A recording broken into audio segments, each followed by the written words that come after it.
Let me go back to what happened in the Oval Office the other day. I call it a smackdown of Zelensky.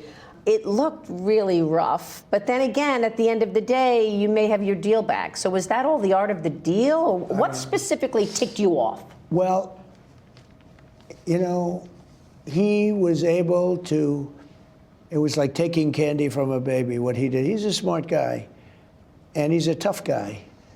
And he took money out of this country under Biden like candy from a baby. It was so easy with that same attitude. And I just don't think he's grateful. We gave him, in my opinion, $350 billion. Europe is in for $100 billion.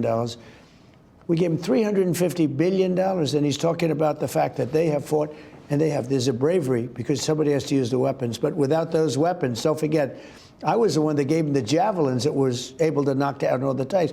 Obama gave nothing. Look, if I were president, that would have never happened. You wouldn't have had Russia going into Ukraine. You wouldn't have had the whole situation with Hamas and October 7th. It would have never happened because Iran was broke.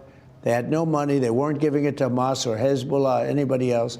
You would have never had the worst evacuation anyone's ever seen, which is Afghanistan, which was the most embarrassing day in the history of our country. And you know what else you wouldn't have had? You wouldn't have had inflation. We had record-setting inflation under Biden. It was a killer. And it's one of the reasons I won the election. But you may get it again with these tariffs, right? I mean, one CEO said to me, my input costs have already started to go up. Well, I'm going to have to raise prices. In the meantime, guess what? Interest rates are down for the last 3-4 days at good levels. I mean, you know, when you add interest rates, you're talking about it's gone down. I've been saying, let's get interest rates down. You know, nobody ever gets rich when the interest rates are high because people can't borrow money. Interest rates are going down. You know what else is going down? What have I been trying to get down? Oil. Energy. Yeah. Energy's going down. I'd love to see energy go down. You know, energy is really what caused it. They screwed up my energy. I had the most energy, and they screwed it up. Then they went back to it. It was going through the roof. They went back to some drilling, but it was gone. It was hopeless. It was lost. But energy's gone down, and interest rates have gone up over the last week.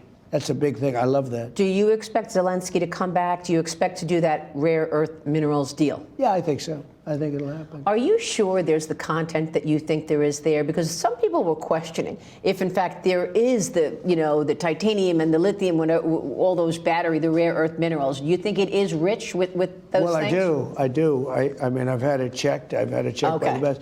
It's very valuable. But with all that being said, Biden should have never put up $350 billion. He should have equalized with Europe. All he had to do is say, you got to stay even with us. They're in for 100. We're in for 350. How does that? And we have an ocean in between us, right? We're not in the danger that they are. They are in much greater danger, if you call it danger. He should have never done that. You know the other thing with Europe that bothers me? They've given Russia more money, by far, for buying their oil than they put into Ukraine. So they're paying all this money to Russia, and we're in there for $350 billion. Biden should have never done that. I spoke with the president of Poland the other day. President Duda has great respect for you. Yeah. And I said to him, you know, what if the U.S. walks away and stays away? Here's what he said. Without the United States, do you believe that Europe is capable of offering meaningful security to Ukraine? I would like to believe it, but experience to date shows that this has not been the case. The entire history so far of the last 3 years of the war shows that without American support, Ukraine will not survive. Are you comfortable with that? The fact that you walked away and Ukraine may not survive? Well, it may not survive anyway, but, you know, we have some weaknesses with Russia. You know, it takes two. Look, it was not going to happen, that war, and it happened. So now we're stuck with this mess. Think of what he stuck me with. Open borders where we have 21 million people came into our country, many of whom should not be here. Many are criminals. Many are criminals. Many murderers, drug dealers, drug lords. We got that. We have the whole mess with Israel on October 7th. We have all of the ramifications from the worst and dumbest withdrawal in history. Both Ukraine and Israel were both attacked by aggressors. Is America treating both countries similarly? Are they treating the aggressors similarly? I think so. Look, they're Are very you different. favoring one over the other? They're very different places, okay? Very, very different. You're talking about different levels of power. You're talking about different parts of the world. The Middle East has been under attack forever. It's been, you look, when wasn't it under attack? And then we came along and did the Abraham Accords, which was unheard of. Have you been as tough on Russia as you've been on Hamas? I mean, what do you want to say to Well, critics? I've been much tougher because I haven't done to Hamas. That's been Israel that has to do to Hamas. But Israel does tell me what's going on.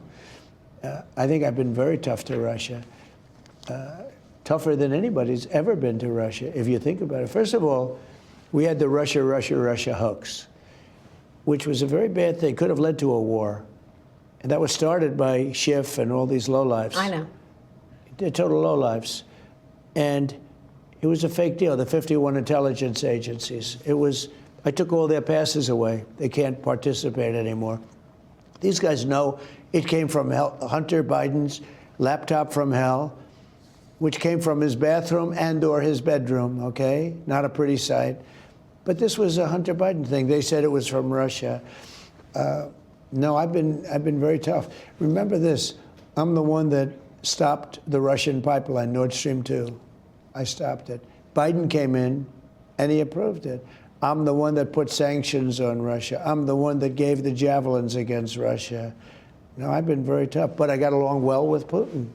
And because I got along well, they say, he's so, nobody's ever been, Putin would be the first to say it. Nobody's been tougher than Trump. And Biden hasn't been tough. Biden's done nothing.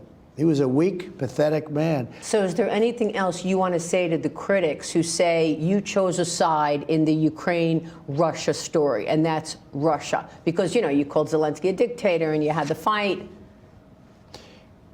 Nobody has been tougher on Russia than Donald Trump. Nobody. And they know that. They know that. Just look at the things I just told you. The pipeline, I stopped it. The biggest job they've ever done was the pipeline, Nord Stream 2. Nobody ever heard of it until I came along. They were building it happily. They were going to supply Germany and everybody else all over Europe. And what did I do? I stopped it. The biggest economic job they've ever had, I stopped it. Biden got in. On the second day, he approved it. He said, let it go.